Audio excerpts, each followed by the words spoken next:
Subscribe कीजिए हमारे YouTube channel को और बेल आइकन पर प्रेस कीजिए हमारी लेटेस्ट वीडियो पाने के लिए।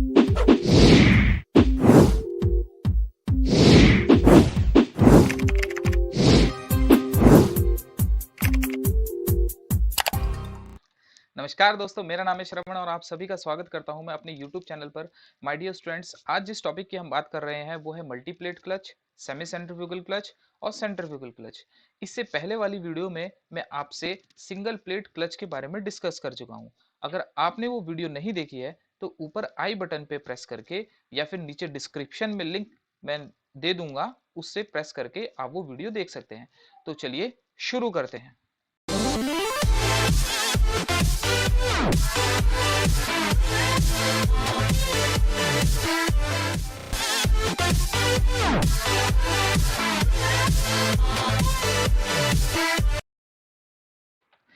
चलिए तो अब हम समझते हैं मल्टीप्लेट क्लच।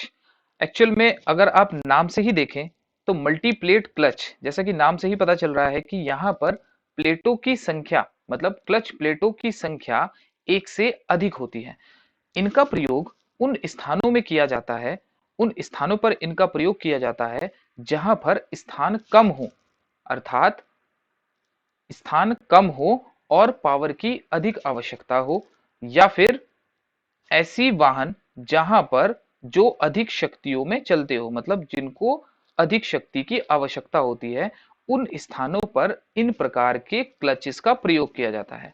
मतलब सिंगल प्लेट क्लच और multi plate clutch, single plate clutch का ही ये विस्तृत रूप है। विस्तृत रूप का मतलब अपग्रेडेशन रूप, मतलब multi plate clutch single plate clutch का ही विस्तृत रूप है, जिसमें घर्षण तथा दाब प्लेटों की संख्या अधिक होती है। यहां पर हम फ्रिक्शन प्लेट और प्रेशर प्लेट्स की संख्या एक से अधिक हो जाती है। सिंगल प्लेट क्लच के अंदर हमारी प्रेशर प्लेट और क्लच प्लेट की संख्या एक थी, यहां पर एक से अधिक अगर प्लेटों का प्रयोग हम कर रहे हैं तो वहां पर हम मल्टीप्लेट क्लच यूज कर रहे हैं। ऑलराइट, क्योंकि क्लच का प्रयोग फ्लाईव्हील, मेनली जो क्लच का प्रयोग होता है वो फ्लाईव्हील और जो हमारा गियर बॉक्स होता है, मतलब फ्लाईव्हील से हमारी जो पावर है वो गियर बॉक्स तक पहुंचाने का कार्य करता है। ऑलराइट, क्योंकि क्लच का प्रयोग फ्लाईव्हील से शक्ति का संचारण गियर बॉक्स को करने के लिए किया जाता है, अर्थात ज्यादा शक्ति को भेजने के लिए अगर हमें पावर की ज्यादा आवश्यकता हो रही है तो हमें या तो क्लच प्लेट का साइज बड़ा करना पड़ेगा। अगर हम क्लच प्लेट का साइज बड़ा कर रहे हैं तो हमें फ्लाईव्हील का साइज भी बड़ा करना होगा। इसीलिए शक्ति भेजने के लिए क्लच प्लेट बहुत बड़ी बनानी होगी। इसके लिए फ्लाईव्हील की भी आवश्यकता होगी, जिससे क्लच फेसिंग का कॉन्टैक्ट एरिया बढ़ सके। मतलब यहाँ अगर आप देख रहे हैं तो ये फ्लाईव्हील जो है हमारी एक क्रैंकशाफ्ट के साथ लगी हुई है। इसी फ्लाईव्हील में कुछ इस टाइप से इसको डिजाइन किया जाता है कि इसका एक अतिरिक्त हिस्सा, ये जो आप देख रहे हैं ये अतिरिक्त हिस्सा निकला हुआ है, जिसके अंदर हमारी प्लेट्स की संख्या हम बढ़ा देते हैं। मतलब जो क्लच प्लेट्स हैं उनकी संख्या बढ़ा देते हैं और फ्रिक्शन और हमारी जो प्रेशर प्लेट है उनकी संख्या को बढ़ा देते हैं। वो जो प्लेट्स हैं वो हमारी इस फ्लाईव्हील की हाउसिंग के अंदर ही आ जाती हैं। राइट, सेम अगर आप देख रहे हैं तो सिंगल प्लेट क्लच और मल्टी प्लेट क्लच के अंदर सिर्फ और सिर्फ यही डिफरेंस होता है कि वहां यहाँ पर प्लेटों की संख्या अधिक होती है। ऑलराइट, यहाँ अगर आप देखें तो क्लच पैडल दिया हुआ है, सेम वही डायग्राम है, सिर्फ और सिर्फ एक जो इसमें अलग आप देख पा रहे हैं वो सिर्फ यहाँ पर प्लेट्स ही अलग हैं। मतलब यहाँ पर हम विभिन्न प्रकार की प्लेट्स का प्रयोग कर रहे हैं। मतलब ऑलराइट, तो यहाँ देख रहे हैं आप कि यहाँ पर क्लच प्लेट दिया हुआ है, यहाँ एक फलक्रम है, यहाँ सेम वही जैसे वहां बियरिंग दिया हुआ था, जिसे हम रिलीज बियरिंग कहते हैं। ऑलराइट, सेम वही spline, springs and clutch plates and जो है प्रेशर प्लेट्स एंड फ्लाईव्हील।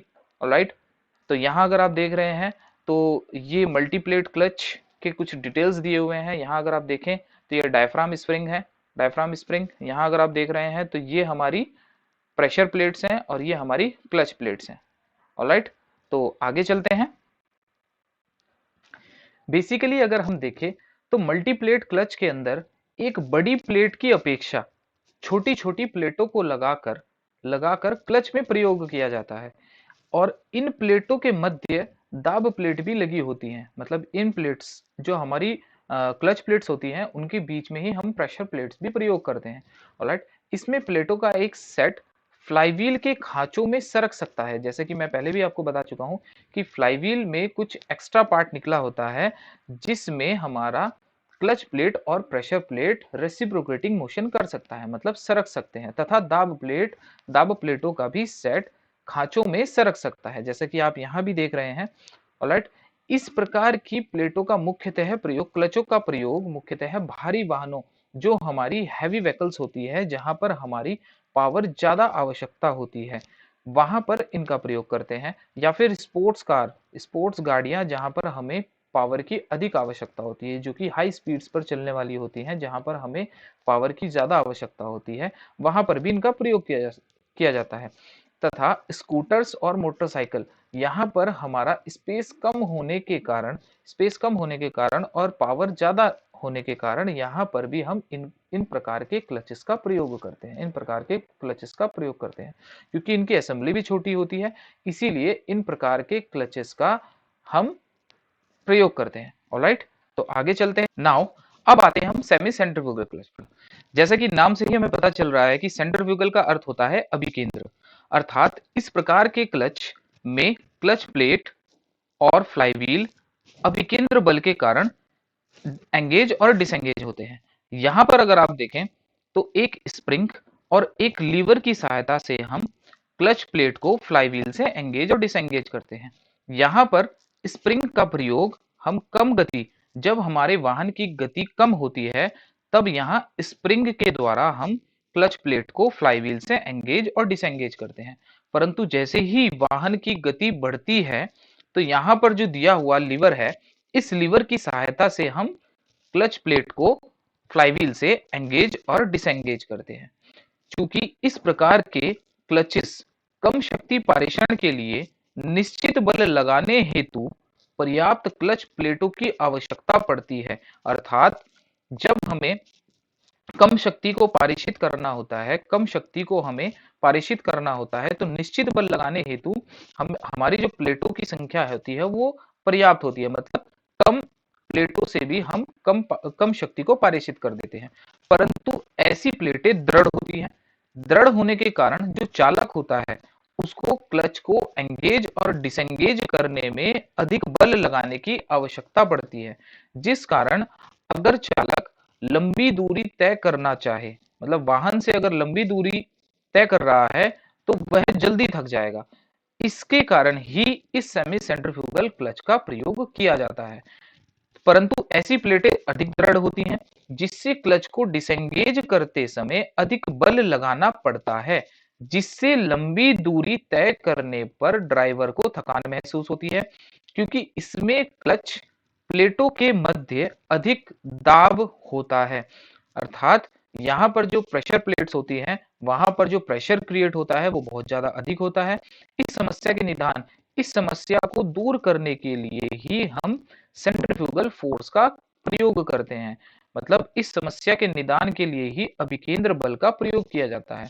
ऐसे क्लच में जो स्प्रिंग होता है वो गाड़ी की कम गति पर शक्ति पारेषित के लिए होता है, जबकि जब वाहन की गति अधिक हो जाती है, जब अधिक गति पर पारेषण के समय सेंट्रीफ्यूगल अर्थात केंद्रीय बल सहायता करता है। अतः इस प्रकार के क्लच को सेमी सेंट्रीफ्यूगल क्लच कहा जाता है। यहाँ पर अगर आप देखें तो यहाँ पर एक क्लच स्प्रिंग दिया हुआ है। इस क्लच स्प्रिंग का प्रयोग जब वाहन की गति कम होती है, तब क्लच प्लेट को फ्लाईव्हील से एंगेज और डिसएंगेज करने के लिए करते हैं। बट जो ऊपर अगर आप देख रहे हैं तो ऊपर एक लीवर दिया हुआ है, यहाँ पर लीवर को 3 पॉइंट से पिवट किया हुआ है। यहाँ पर ये ए पॉइंट है, ये बी पॉइंट है, ये सी पॉइंट है, इसके बारे में मैं आगे डिस्कस करूंगा। ऑलराइट, तो यहाँ पर अगर आप देखें तो यहाँ ये इंजन शाफ्ट पर एक फ्लाईव्हील लगा हुआ है। इस फ्लाईव्हील के इनर केसिंग पर हमारी फ्रिक्शन लाइनिंग बनी होती है, और यहाँ अगर आप देखें तो ये क्लच प्लेट है, इस क्लच प्लेट पे फ्रिक्शन लाइनिंग बनी हुई है। इसके जस्ट बराबर में जो देख रहे हैं आप, ये हमारी प्रेशर प्लेट है। इस लीवर के द्वारा ही जब हमारी वाहन की गति अधिक हो जाती है, तो हम इस लीवर की सहायता से ही इस प्रेशर प्लेट पर फोर्स क्रिएट करते हैं। ये प्रेशर प्लेट ही हमारा क्लच प्लेट पर फोर्स एक्ट करती है, और जो हमारी क्लच प्लेट है वो हमारी फ्लाईव्हील से एंगेज और डिसएंगेज हो जाती है। चलिए अब आप इस लीवर के बारे में डिस्कस करते हैं। अब आते हैं सेंट्रीफ्यूगल क्लच पर। सेंट्रीफ्यूगल का अर्थ होता है अभिकेंद्र और क्लच का अर्थ होता है क्लच। तो सेंट्रीफ्यूगल क्लच का हिंदी में अगर अनुवाद करें तो अपकेंद्रीय क्लच कहलाता है। अब यहां पर जो हमारा क्लच प्लेट फ्लाईव्हील से एंगेज और डिसएंगेज होता है वह पूर्ण रूप से अभिकेंद्र बल के कारण होता है। यहां पर स्प्रिंगों का प्रयोग नहीं किया जाता है। स्प्रिंग का प्रयोग सिर्फ और सिर्फ हमारे जो क्लच पेडल्स हैं, जो शूज हैं, पेडल्स शूज जो हैं, उनको हमारा फ्लाईव्हील के साथ एंगेज और डिसएंगेज करने के लिए प्रयोग किया जाता है ओनली। ऑलराइट, तो यहां पर मोस्टली इन क्लचेस का प्रयोग ऑटो ट्रांसमिशन सिस्टम के अंदर किया जाता है, जिसे हम ऑटो क्लच वाली गाड़ियां भी कहते हैं। मतलब इसके अंदर हमारा क्लच पेडल नहीं होता है, ओनली एक्सिलरेशन और ब्रेक्स पेडल होते हैं। ऑलराइट, तो यहां पर देखते हैं हम अभिकेंद्र क्लच में स्प्रिंग बिल्कुल नहीं लगाई जाती है तथा क्लच को एंगेज रखने के लिए आवश्यक दबाव केवल अभिकेंद्रीय बल द्वारा ही लगाया जाता है। ऑलराइट, अभिकेंद्रीय क्लच का लाभ यह है कि इसमें पृथक पैडल क्लच पैडल की आवश्यकता नहीं होती है, अर्थात जो चालक क्लच पैडल को दबाता है वह पैडल प्रयोग नहीं किया जाता है। ऑलराइट, तो यहां पर अगर हमारी गियर के अंदर गाड़ी रुक भी गई है तो भी हमें क्लच पेडल, क्योंकि होता ही नहीं है तो उसमें इसीलिए क्लच पेडल का प्रयोग नहीं किया जाता है। मतलब हमारी गाड़ी जो है वो गियर के अंदर भी रुक सकती है और स्टार्ट करने के बाद भी हम डायरेक्ट एक्सिलरेशन करके, मतलब उसको एक्सिलरेट करके हम डायरेक्ट चला सकते हैं। यह इसका एक लाभ होता है। इंजन गति पर निर्भर क्लच स्वचालित कार्य करता है। मतलब जैसे जैसे स्पीड बढ़ती है वैसे वैसे ऑटोमेटिकली हमारा क्लच जो है वो फ्लाईव्हील के साथ एंगेज और डिसएंगेज होता है। उसका मैं आगे वर्किंग दिखा दूंगा आपको। ऑलराइट, अर्थात गाड़ी इंजन के बंद होने के बिना ही गियर में रुक सकती है। इसी तरह स्टार्ट करते समय भी चालक को पहले निर्धारित गियर लगाकर एक्सिलरेटर पैडल को मात्र दबाने से ही गाड़ी चल पड़ती है। ऑलराइट, तो हमारी गाड़ी जो है वो गियर में भी खड़ी हो सकती है और जब हम गाड़ी को स्टार्ट करते हैं तो हम डायरेक्ट एक्सिलरेट करके उसको एज इट इज चला सकते हैं। इससे गाड़ी चलाने का काम बहुत आसान हो जाता है। तो यहाँ पर अगर आप देख रहे हैं तो यहाँ हमारी ड्राइवर शाफ्ट है, ये हमारी ड्रिवन शाफ्ट है। ऑलराइट, तो ये फ्रिक्शन लाइनिंग, ये अगर देखें तो यहाँ शू पैडल्स बने होते हैं, शू पैडल्स पे हमारी फ्रिक्शन लाइनिंग्स बनी होती है। यहाँ पर ये रेसिप्रोकेटिंग मोशन कर रहा, रोटरी मोशन करता है। ये रोटरी मोशन करने के कारण ऑलरेडी ये फ्लाईव्हील है, इस फ्लाईव्हील के इनर पार्ट पर यहाँ पर इनर पार्ट पर फ्रिक्शन लाइनिंग बनी होती है। ये रोटेशन करता है, तो जब इसके साथ ये रोटेशन करता है तो ये इसको घुमाने लगता है। ऑलराइट, तो ऑलराइट, तो अब आते हैं इसके वर्किंग के ऊपर कि ये वर्क कैसे करता है। तो सबसे पहले अगर हम देखें तो यहाँ एक डायग्राम दिया हुआ है। इस डायग्राम में जो आप ए पॉइंट देख रहे हैं, ये ए पॉइंट जो है हमारा, ये है एक बॉल। बॉल का मतलब भार जो है, एक भार वाली बॉल है ये। तो इस बॉल जैसे ही हमारी जो गाड़ी है वो अधिक गति पर चलने लगती है तो ये जो ए बॉल है, ये ए बॉल बाहर की ओर उड़ने लगता है, मतलब बाहर की ओर चलने लगता है।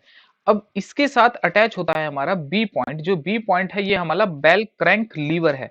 बेल क्रैंक लीवर हमारा मोशन करने लगता है। अब जैसे ही हमारा ए बाहर की ओर उड़ता है तो ये जो बी बेल क्रैंक लीवर है इस पर एक फोर्स क्रिएट होता है। ये फोर्स हमारा जो है वो सी प्लेट, इस सी प्लेट पर आगे की ओर अप्लाई हो जाता है। अब इस सी प्लेट, ये जो सी प्लेट है इस पर जो स्प्रिंग लगा हुआ है ई, ये ई स्प्रिंग पर भी एक फोर्स क्रिएट होगा। इस फोर्स, ये फोर्स हमारा जो आगे एक प्लेट आप देख रहे हैं डी प्लेट, इस डी प्लेट पर वो फोर्स आगे अप्लाई हो जाएगा। अब देन ये जो डी प्लेट है इस पर लगने वाला जो बल है वो हमारा जो फ्लाईव्हील है उसके जो इनर पार्ट पर जो फ्रिक्शन लाइनिंग बनी हुई है वो उसके साथ जाके अटैच हो जाएगा। ऑलराइट, तो यहां पर हमारा इस स्थिति में हमारा क्लच जो होगा वो एंगेज की स्थिति में होगा। ऑलराइट, तो यहाँ हमारा जो क्लच प्लेट है वो हमारी एंगेज हो जाएगी। अब यहाँ अगर आप देख रहे हैं जो स्प्रिंग आप देख रहे हैं, यह जी स्प्रिंग हमारा कम गति पर लगभग 500 आरपीएम पर क्लच को डिसेंगेज करने के लिए होता है। और यहाँ पर अगर आप देखें तो ये जो एच जो पार्ट देख रहे हैं, यह इसको अभिकेंद्र बल की मैक्सिमम जो सीमा है वहां तक निर्धारित करके रखता है, मतलब इस बॉल को इससे ऊपर जाने से रोकता है।